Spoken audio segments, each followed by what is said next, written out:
Nós estamos no último domingo de preparação para a Quaresma, que já começa na quarta-feira. No primeiro domingo de preparação, foi 70ª, nós vimos a parábola dos operários da vinha. O Senhor que nos chama à santidade, nos chama a uma verdadeira penitência. Semana passada, vimos a parábola do semeador, domingo da 60ª, em que contemplamos e refletimos sobre a necessidade da perseverança. Temos que perseverar na nossa vida.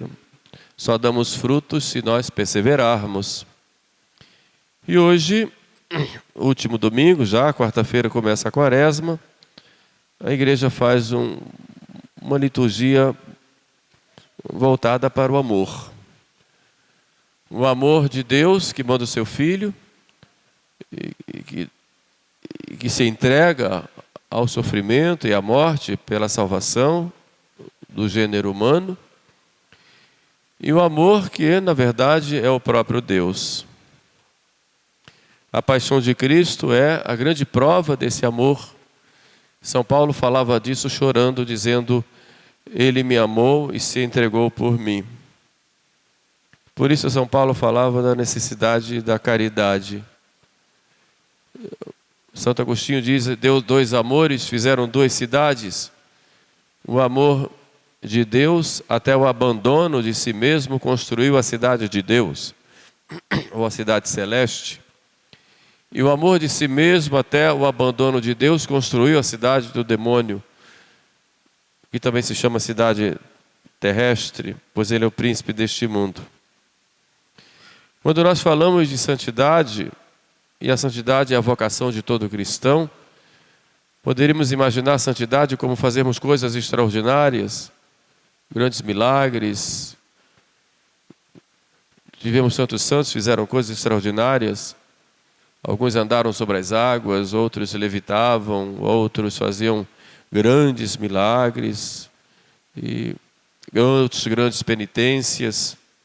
Um santo Simão Estilita, por exemplo, que fica 40 anos numa coluna, ou um São Nicolau de Flue, que abandona tudo para ir para uma gruta, padroeiro da Suíça, ou São Bento e tantos outros.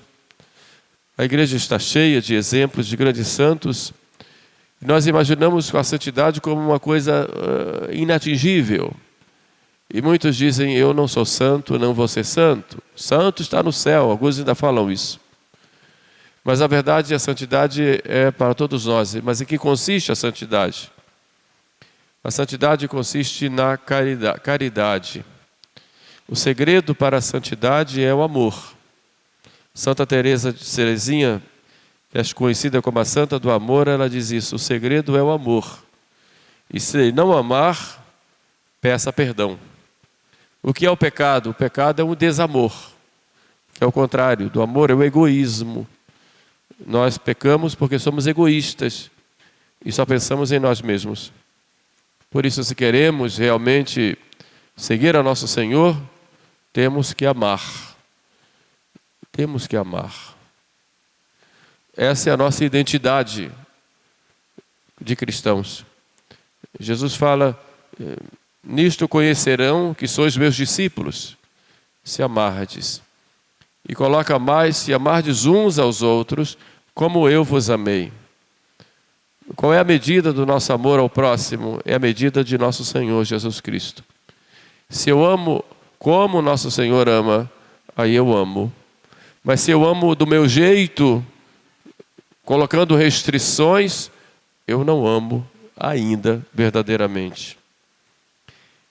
Por isso São Paulo fala da caridade. Vamos refletir um pouco sobre isso hoje. E fica aqui como uma conversa minha. Homilia significa conversa familiar. Uma conversa minha de pai, de pastor com vocês. Guardem bem as palavras que nós vamos meditar hoje. Sem caridade eu não sou nada. Essa é a primeira coisa. Se eu não tenho amor, eu não sou nada. Ainda que eu falasse a língua dos anjos e dos homens, se eu não tiver caridade, eu sou como um símbolo que tine, um bronze que soa. As pessoas falavam antigamente que havia uma classe de pessoas que eram como o sino da igreja. O sino que toca, toca, toca, chamando as pessoas entram, mas o sino não entra, fica lá em cima. É aquele que não ama, é como um sino que toca, toca, fala muito de Deus, mantém uma religião de casca, de aparências, mas não ama. Não tem o amor de Deus no seu coração, não tem o amor de Deus na sua vida. Só toca, toca, mas não ama. Porque o amor, ele é provado. Quando fala do dom das línguas aqui aos Coríntios, São Paulo fala aos Coríntios, depois leiam lá o capítulo 13, é todo sobre isso. Os coríntios, eles se arvoravam porque falavam em línguas. E São Paulo disse: se eu falasse as línguas dos anjos, mas eu não tivesse a caridade, de nada me adianta. Quando falamos das línguas, nós vemos 2 episódios na Sagrada Escritura. Um lá no livro do Gênesis, quando cresceu muito a população dos descendentes de Noé, resolveram fazer uma cidade para se espalharem depois, e uma grande torre. Só que, por causa do seu egoísmo, começaram a brigar, a discutir, cada um queria ser melhor do que o outro, e discutiram, virou uma confusão muito grande, e deram o nome àquela cidade de Babel, que significa confusão. E Deus, para castigá-los, confundiu suas línguas, e se espalharam e se dividiram. Babel, confusão. Em Pentecostes, isso é um outro episódio, quando se fala das línguas. Estamos lá, o Espírito Santo vem e os discípulos de Nosso Senhor começam a falar em diversas línguas, de modo que todos se compreendiam. Era o oposto de Babel. Todos se compreendiam, porque o Espírito Santo é o Espírito de amor. Então, qual é a linguagem que todos compreendem? A linguagem do amor. Qual é a linguagem que todos se desentendem? A linguagem do egoísmo, do individualismo, do só pensar em si, do querer fazer as coisas sempre do seu jeito, de não saber ouvir, de não saber compreender, de não saber acolher. Esta é a linguagem do egoísmo, que é o contrário da linguagem do amor. Então, tomemos cuidado para não fazermos da nossa vida uma Babel.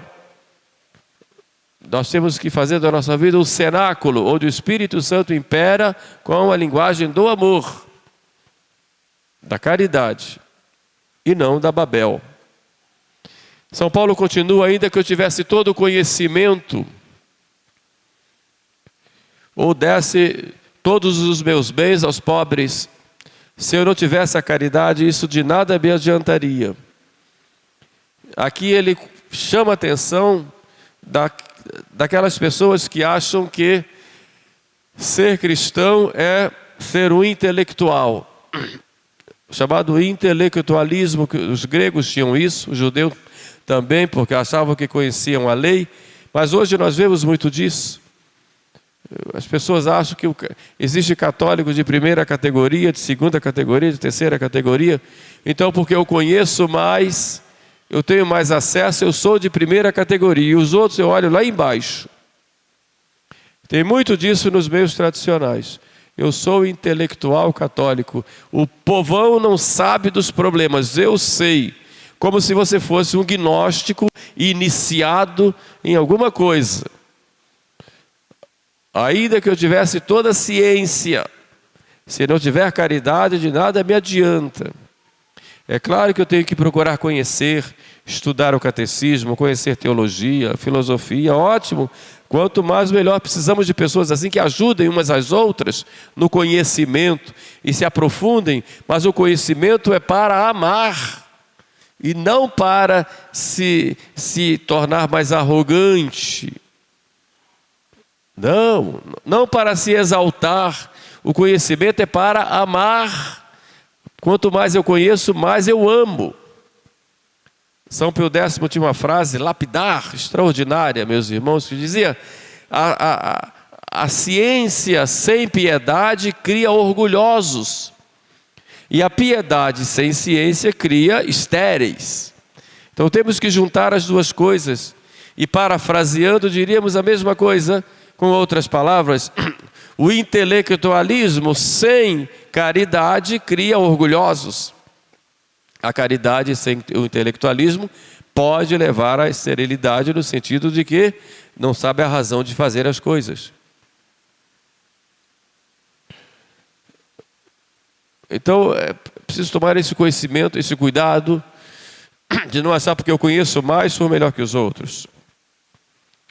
Ainda que eu entregasse o meu corpo, ou melhor, que eu desse todos os meus bens aos pobres, se não tenho caridade, isso de nada me adianta. Então, quando eu faço o bem aos outros, eu faço não para ser honrado, não para ter uma rua com o meu nome, ou uma estátua, ou uma placa escrito lá: fulano, você fez isso. Quando você fizer uma coisa, ninguém precisa saber. Quando você fizer uma doação, fizer uma ajuda a alguém, não precisa sair por aí tocando trombeta, ou então esperando que as pessoas vão lá na frente e exaltem a você e comecem a pegar o incenso, ao invés de jogar em Jesus, jogue em você, porque você virou um Deus agora. Não. Quando fazemos o bem aos outros, devemos fazer no silêncio. Se descobrirem e louvarem e agradecer a Deus, Deus seja louvado, é tudo para a maior glória de Deus. Mas não fique atrás de elogios, não fique atrás de louvores. Quem vive atrás de elogios, vive correndo atrás da sua própria sombra, que vai ser sempre uma sombra, nunca real. Isso é caridade. Viver por amor a Deus. Fazer as coisas por amor a Deus. A caridade, ou amor, é a manifestação de Deus. Olha que coisa bonita. Quando você faz um bem a alguém por amor a Deus, Deus está fazendo através de você. Se você der um copo d'água para quem tem sede, por amor a Deus, Deus está pegando a sua mão e dando aquela água com a sua mão. Você está participando da manifestação de Deus. Essa é a caridade. Esse é o verdadeiro amor. É ser a presença de Deus no mundo e na vida das pessoas. Mas como é a caridade? São Paulo coloca duas coisas. A caridade é paciente e é benigna. Paciente, a gente já falou sobre isso aqui. Paciente é aquele que sabe sofrer com amor. Sabe aguentar a pressão por amor. Não vai fazer as coisas esperando que o outro retribua. Isso não é caridade. Se você faz um bem para o outro esperando que o outro retribua, isso já é interesse. A caridade, ela é gratuita. Quem ama, simplesmente ama, como o amor de Deus, é gratuito. Já aconteceu alguma vez na sua vida de você fazer um projeto, um planejamento e depois dá tudo errado? Quantas vezes acontece isso conosco? E você fica com raiva, desesperado, começa a bater as portas e dizer: não é possível, fiz tudo direito e deu errado. Nada foi certo. Tudo que nós fazemos, se nós fazemos por amor, tudo vai dar certo. Mesmo que aparentemente dê errado, vai dar certo. Deus faz do mal um bem. No início da minha vida sacerdotal, quando comecei na minha paróquia, lá em Nova Iguaçu, igreja de São Judas Tadeu, a gente preparava sempre as festas. O lugar era muito difícil, muito pobre, terra de chão, de barro. A gente preparava as barracas para a festa do padroeiro, que é onde conseguiria um dinheirinho para melhorar as construções. Deixa aqui. Obrigado. Para tentar construir a igreja, que não tinha nada. E todo mundo preparava lá. Aí fazia bingo, fazia rifa, frango assado para leiloar, aquela coisa toda que a gente fazia. E depois, lá, quando chegava o dia de São Judas Tadeu, caía um temporal. Meu Deus, não ia ninguém. Estava lá os gatos pingados lá esperando chegar povo, não tinha ninguém. O pessoal da comissão dizendo, não é possível, padre, é possível. Como é que o santo faz isso com a gente? A igreja é dele. A igreja é dele. Nós estamos fazendo para ele. Deixa que ele cuida. Fazemos por amor. E se fazemos por amor, já deu certo. Porque Deus cuida. Então não importa se há sucesso ou não na sua vida, naquilo que você planejou, se você faz por amor a Deus, Deus já recebeu. Porque Deus não precisa de nós. Não precisa das nossas ações. Ele quer o nosso amor. A nossa boa vontade. Como diz Santa Teresinha, Ele vive mendigando esse nosso amor. Então fazemos simplesmente por amor, já deu tudo certo. O que vale na nossa obra é a intenção que nós temos. Então temos que ter reta intenção em tudo. Se não temos reta intenção, a coisa vai mal. Se não temos reta intenção, por mais progresso que haja, aquilo não tem mérito, ou o mérito é muito menor. Então temos que ter reta intenção em tudo. Porque Deus vê isso. Só isso que Deus vê. Por isso ele fala, bem-aventurados os puros de coração. Ter o coração puro, pureza de coração. Ele não diz só a respeito à castidade, mas tem um sentido maior, que é a reta intenção em tudo. Sejamos pacientes, portanto. Sejamos benignos. Santo Tomás, explicando sobre a benignidade, ele usa uma estratégia muito bonita. Benignidade vem de bene, o bem, o bonum, e igne, que é fogo. Então é um bom fogo. Um bom fogo. Assim ele explica, como o fogo pega os metais e derrete, assim a benignidade, ela se derrete, a pessoa como que se derrete no bem do próximo. É o fogo que sai de Deus, vem no nosso coração e vai aos outros. Isso é benignidade.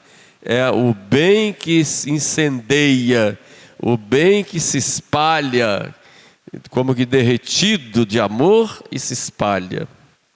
Por isso a caridade é benigna, difunde o bem. Não visa os próprios interesses, não quer atrair as pessoas para si, mas para nosso Senhor, como eu disse. Por isso não se vangloria. Se recebeu uma crítica, aceita, suporta.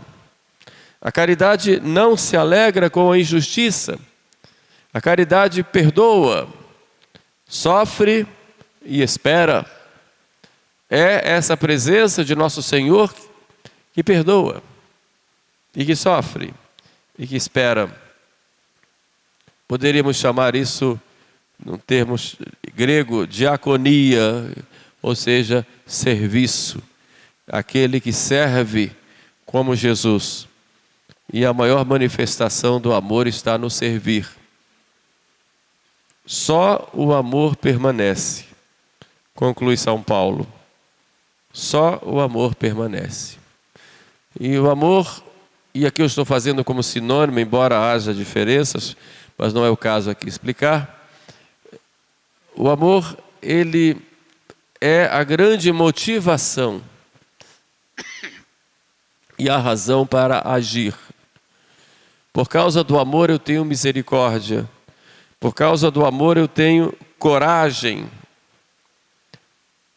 para ir em frente, para ir até as últimas consequências.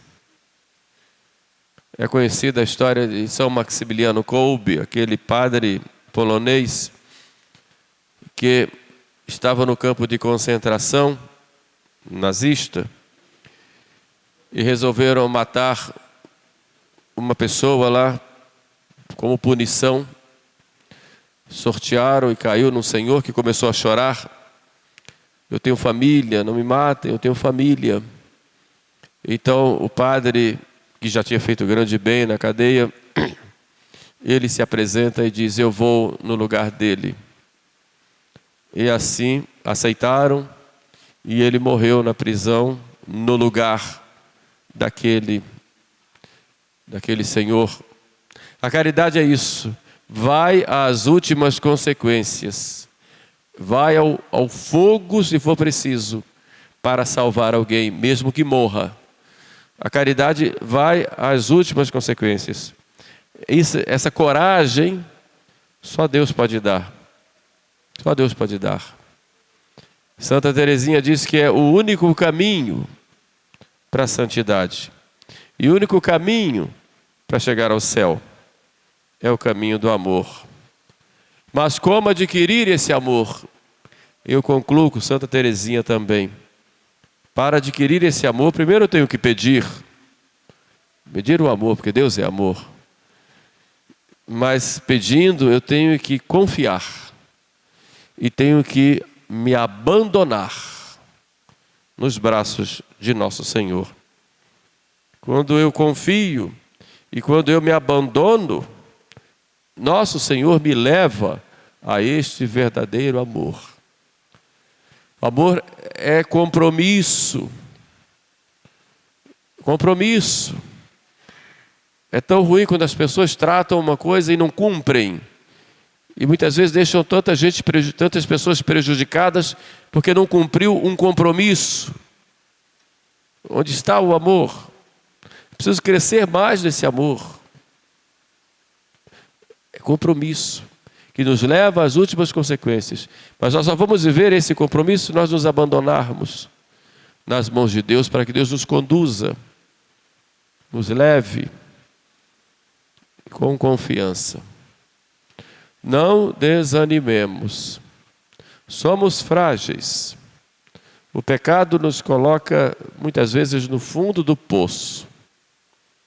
Mas confiamos no amor de Deus, no coração que tanto nos amou e nos ama, a ponto de se entregar por nós, se entregar a nós na Eucaristia, na comunhão, se entregar a nós no perdão do confessionário. Basta querermos esse amor. E se nós nos abandonamos, o amor vem. E o amor nos transforma. Peçamos, pois, a Santa Teresinha do Menino Jesus, que nos ensine a amar a nosso Senhor. Que nos ensine a confiar. Que nos ensine a nos entregarmos a Ele. Mesmo que estejamos na pior fase da nossa vida. Mesmo que estejamos desanimados, achando que não temos mais jeito, mesmo que estejamos nos cansando de nós mesmos, que Santa Teresinha interceda para que, confiantes nesse amor de Deus para conosco, nós possamos chegar à pátria celestial. Louvado seja nosso Senhor Jesus Cristo.